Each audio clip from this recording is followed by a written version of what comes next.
لقينا صفحة على الإنترنت بتقول إضراب اتحاد طلاب جامعة الأزهر الصفحة الرسمية عاجل. حركة طلاب ضد الانقلاب بجامعة الأزهر بتدعو للاحتشاد يوم الجمعة القادم في ميدان التحرير كخطوة تصعيدية لما يحدث من انتهاكات لحرائر الأزهر، مش عارفة مين حرائر الأزهر، ولما تفعله الداخلية من انتهاكات في الجامعة على الطلاب والاعتداء اليومي على طلاب المدينة.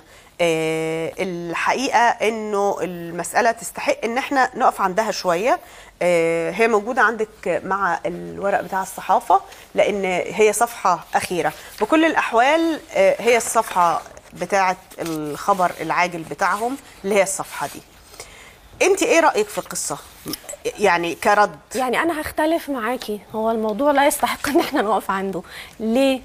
دي المرة الكام بعد المليون اللي بيدعوا سواء بقى طلاب ضد الانقلاب او تحالف دعم الشرعيه او الحرائر والمش عارف ايه اللي بيدعوا لحشد يوم الجمعه وما بيعرفوش يحشدوا، والناس حتى ما بتسيب لهمش فرصه يكملوا الطريق لحد ميدان التحرير.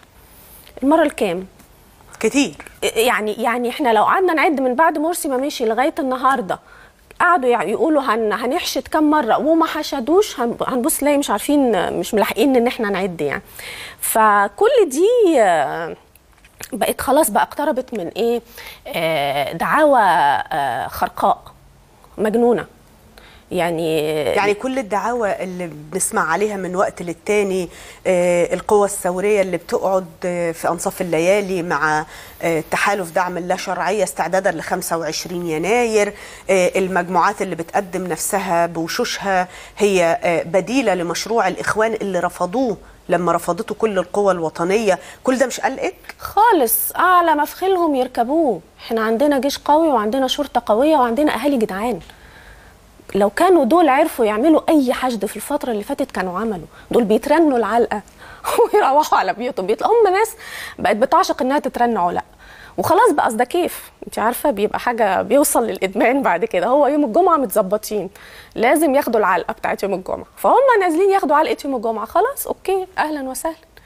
بعدين يقول لك الإخوان تحرض وتتوعد رموز 30 يونيو على فكرة 90 مليون هم رموز 30 يونيو. هروح لها النقطة دي، بس عايزة قبل ما اروح لها، ما استغربتيش انه امبارح الأحياء الغنية اللي راحوا يمشوا فيها في اسكندرية رمت عليهم أكياس القمامة؟ وجالهم الناس الجدعان بتوع الأحياء الشعبية وراهم وضربوهم علقة برضه. مزاج، ده بقى مزاج خلاص يعني. دي روح الساخرة لغادة، ها، علشان بس قبل ما الدنيا تسخن. طب